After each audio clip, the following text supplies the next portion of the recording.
Hello student, इस video में हम क्लास 12 के लिए मैट्रिक्स के कुछ एनसीईआरटी प्रॉब्लम बताएंगे। स्टूडेंट, प्रॉब्लम बताने से पहले थोड़ा सा थ्योरी देख लीजिए। एक छोटा सा थ्योरी है इक्वालिटी ऑफ मैट्रिसेस, यानी आव्यूहों की समानता। स्टूडेंट, दो मैट्रिक्स समान कहे जाते हैं यदि उनके ऑर्डर समान हो, साथ ही उनके रिस्पेक्टिव एलिमेंट यानी संगत अवयव भी समान हो। जैसे दो आव्यूह ए बराबर ए आई जे तथा बी बराबर बी आई जे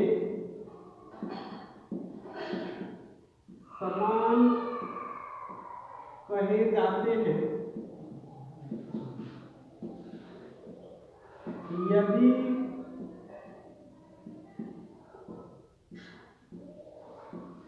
उनके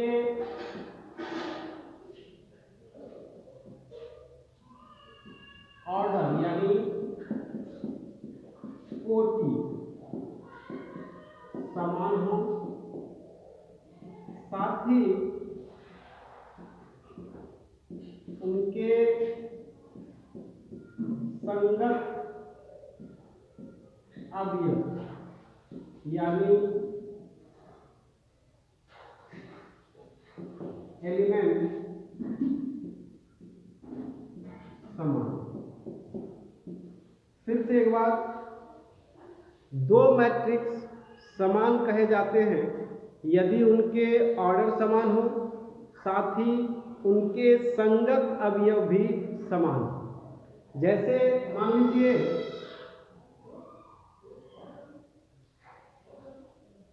एक्स वाई ए बी बराबर 2 3 5 7 दो मैट्रिक्स है और ये दोनों समान कहलाएंगे यदि इन दोनों मैट्रिक्स के ऑर्डर समान हो, यानी इसका ऑर्डर 2/2 है और इसका ऑर्डर भी 2/2 है, क्योंकि इसमें दो रो और दो कॉलम।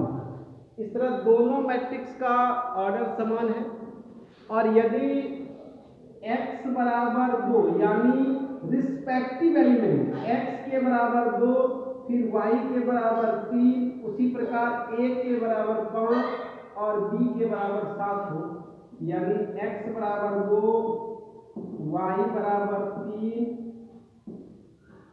a बराबर 5 और b बराबर 7 हो, तो ये दोनों आव्यूह समान कहे जाते हैं। दूसरा एग्जांपल देखिए, जैसे मान लीजिए X Y Z A B C एक मैट्रिक्स है और एक दूसरा मैट्रिक्स है √2 3 5 -7 1 0।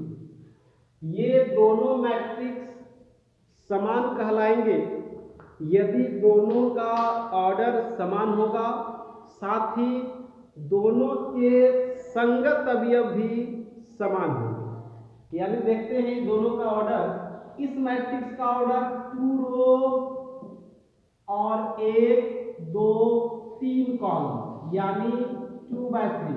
इस मैट्रिक्स में भी 1 और 1 यानी 2 रो और 1 2 3 कॉलम। इस प्रकार दोनों मैट्रिक्स का ऑर्डर समान है। और यदि x बराबर यानी x बराबर √2, y बराबर 3 और z बराबर 5, साथ ही a बराबर -7, b बराबर 1 और c बराबर 0 हो तो ये दोनों आव्यूह समान कहे जाते हैं। इसी के विपरीत यदि दो मैट्रिक्स के ऑर्डर समान हो और रिस्पेक्टिव एलिमेंट समान हो तो ये दोनों आव्यूह समान कहलाते हैं। एक तीसरा एग्जांपल भी ले सकते हैं, जैसे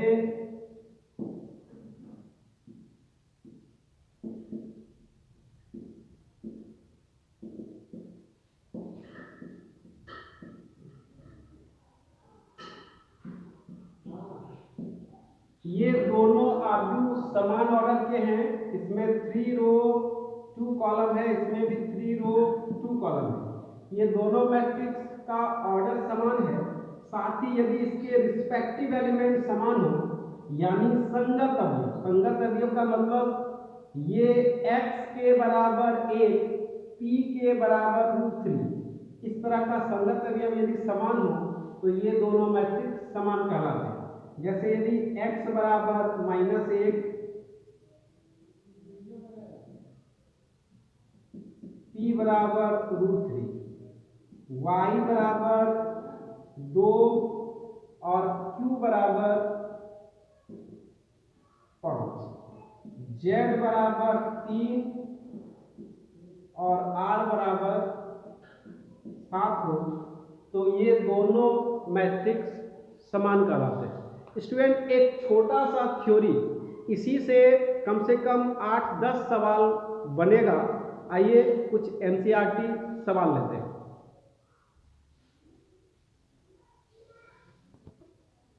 स्टूडेंट, ये एक्सरसाइज 3.1 एनसीईआरटी का सवाल है नंबर 6। इससे पहले भी पिछले वीडियो में हम कुछ सवाल बताए हैं और इस वीडियो में भी कुछ एनसीईआरटी सवाल बता रहे हैं। फिर भी यदि कोई सवाल नहीं बने या समझ में नहीं आए तो कमेंट करके जरूर पूछिएगा। देखिए सवाल है, निम्नलिखित समीकरणों से x, y तथा z के मान ज्ञात करें।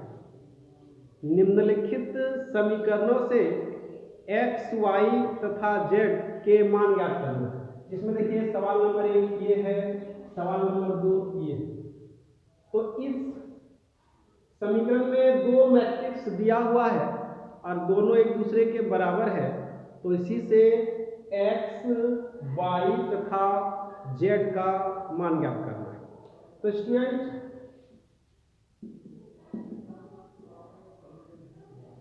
हल में दिया है कि मैट्रिक्स 3, 4, x, 5 बराबर मैट्रिक्स y, z 1 और 5, ये दोनों मैट्रिक्स समान है। स्टूडेंट, यदि ये दोनों मैट्रिक्स समान है यानी इन दोनों मैट्रिक्स के ऑर्डर समान होंगे, साथ ही इनके संगत अवयव यानी रिस्पेक्टिव एलिमेंट भी इक्वल होंगे। इसलिए एक बार चेक कर लेते हैं, इसमें 2 रो 2 कॉलम, इसमें भी 2 रो 2 कॉलम, इस प्रकार दोनों का ऑर्डर समान है।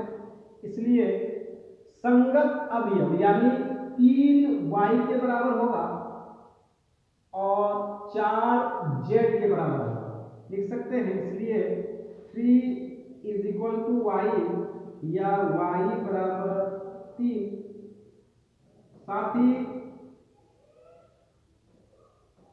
4 z के बराबर, इसलिए z बराबर 4 यानी y बराबर 3, z बराबर 4 और x बराबर 1, x बराबर 1 और 5 के बराबर है। इस प्रकार x बराबर 1, y बराबर 3 और z बराबर 4। बड़ी आसानी से सिर्फ थोड़ा सा थ्योरी का प्रयोग करके x, y तथा z का मान आप आसानी से निकाल सकते हैं। दूसरा देखिए सवाल नंबर 2। सवाल नंबर 2 में भी दो मैट्रिक्स इक्वल दिया हुआ है और इससे x, y तथा z के मान निकालने हैं। तो स्टूडेंट लिखेंगे, दिया है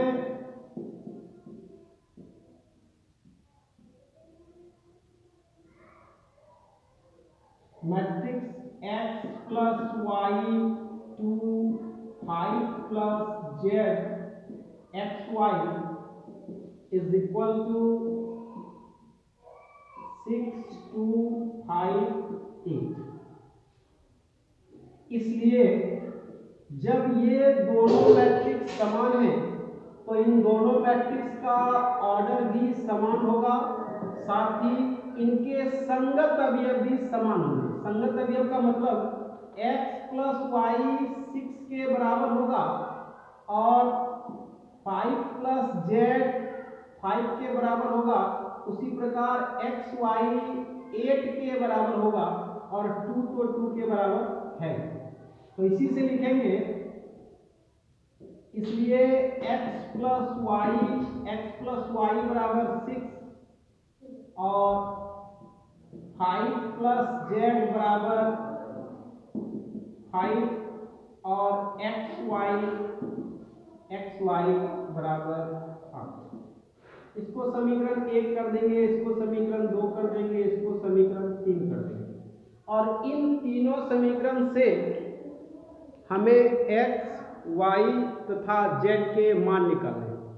आपको इस समीकरण को जिस प्रकार से हल करने आता है उसी प्रकार से हल करके आप x, y तथा z का मान निकाल सकते हैं।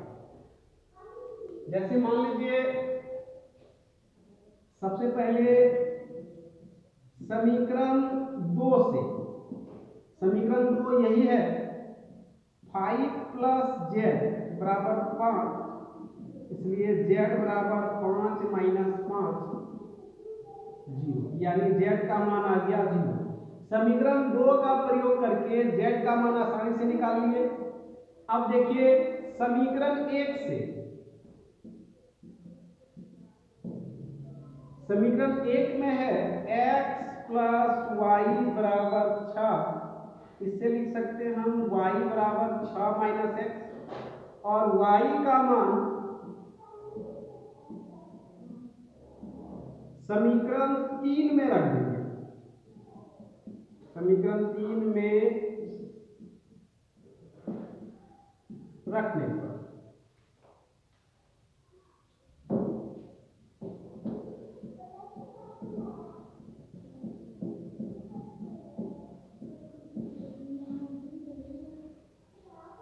समीकरण 3 है X Y is equal to 8, X Y is equal to 8।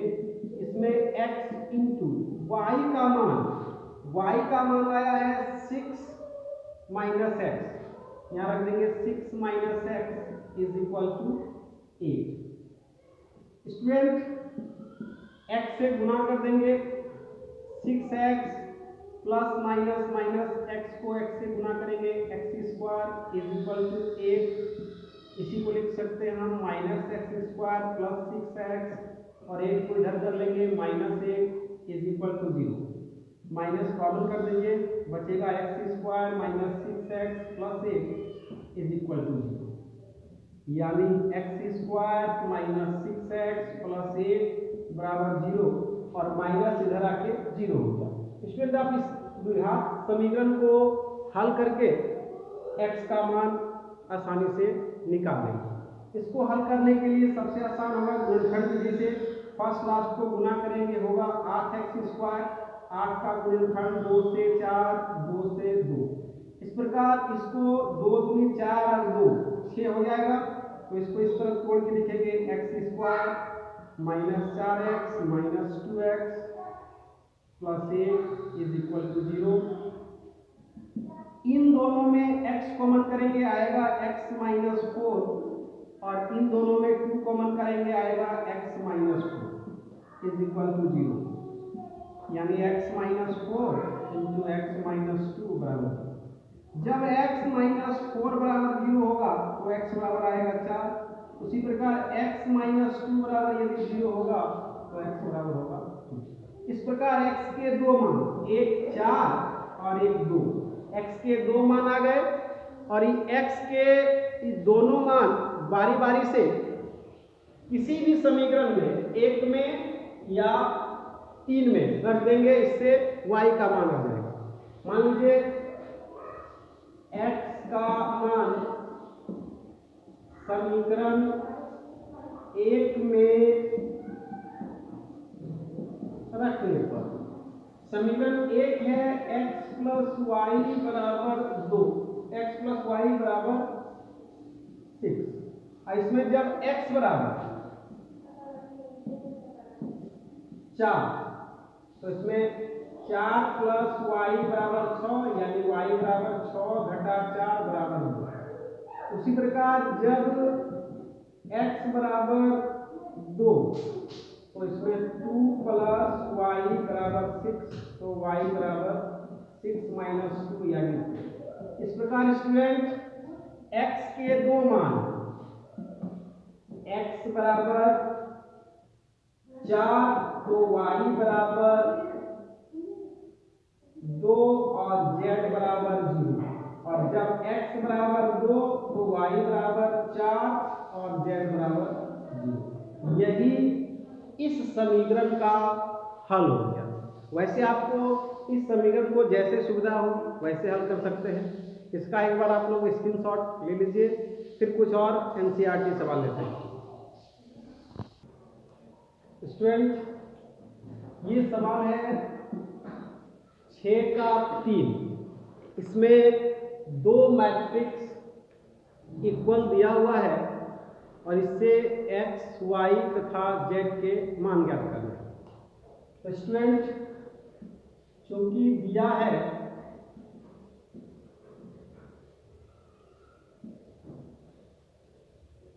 x plus Y plus Z, x plus Z और y plus Z is equal to 9, 5, 7। इन दोनों मैट्रिक्स का ऑर्डर समान है क्योंकि इसमें 3 रो और ओनली 1 कॉलम है। इसमें भी 3 रो, 1, 2, 3 रो और ओनली 1 कॉलम है। इस प्रकार दोनों का ऑर्डर समान है, इसलिए संगत अवयव भी समान होंगे। इसलिए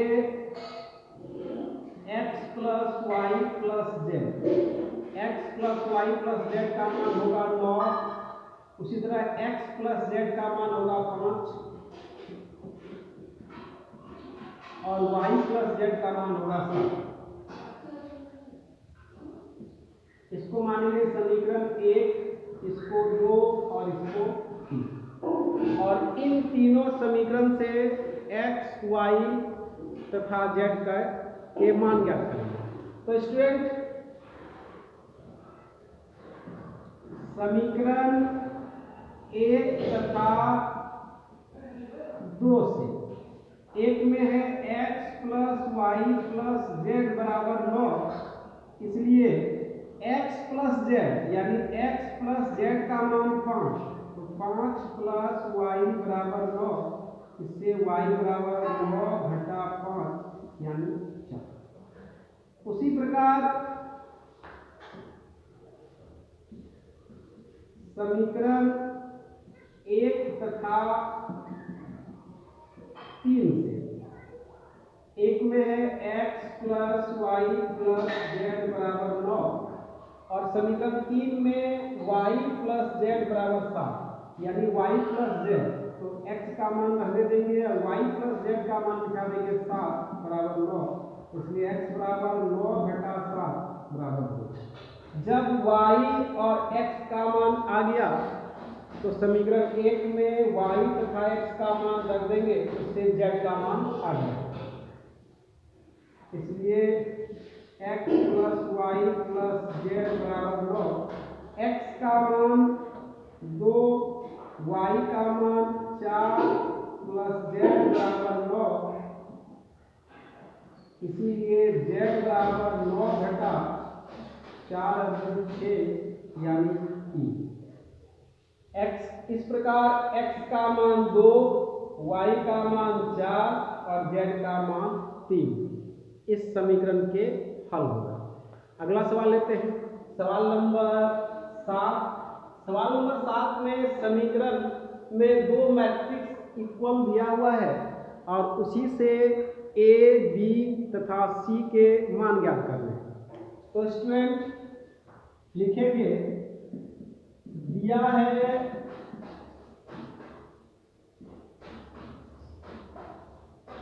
a minus B 2a plus C 2a minus B 3c plus D is equal to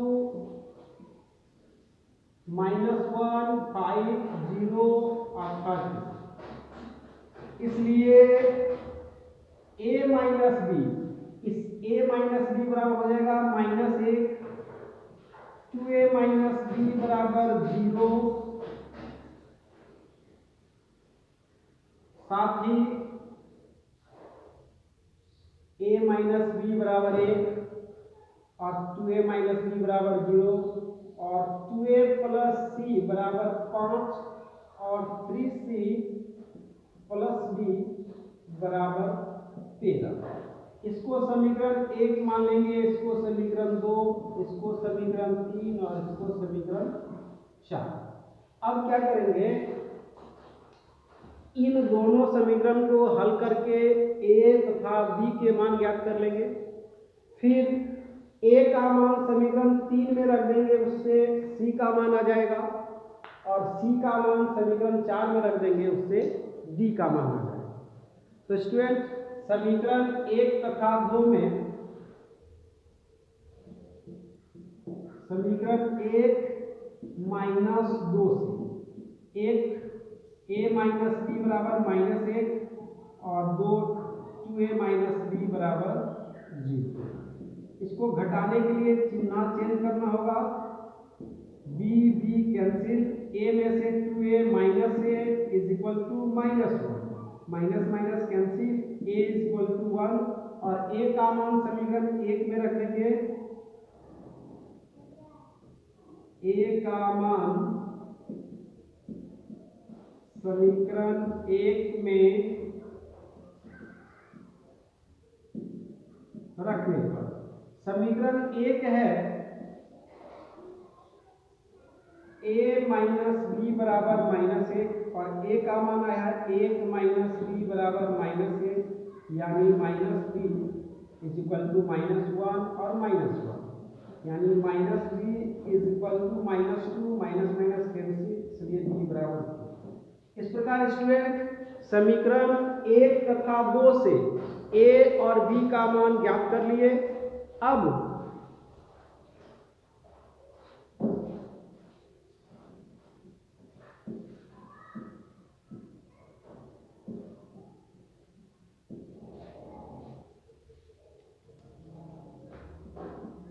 समीकरण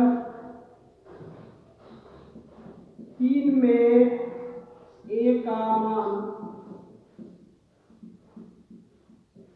रखने पर समीकरण 3 है 2a प्लस सी बराबर 5 और a बराबर आया है 8, यानी 2 इंटू 8 प्लस सी बराबर 5, इसलिए c बराबर 5 घटा 2 यानी 3। फिर उसी प्रकार c का मान समीकरण 4 में रख देंगे, लिखेंगे c का मान समीकरण 4 में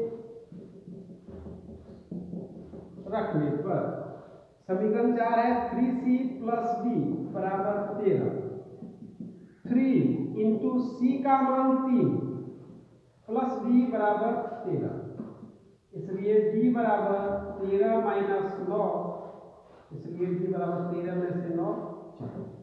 इस प्रकार स्टूडेंट इससे संबंधित सवाल आप केसी सिन्हा बुक से भी या RS अग्रवाल बुक से या फिर NCERT में भी जो बचा हुआ सवाल है उसको आसानी से बना सकते हैं।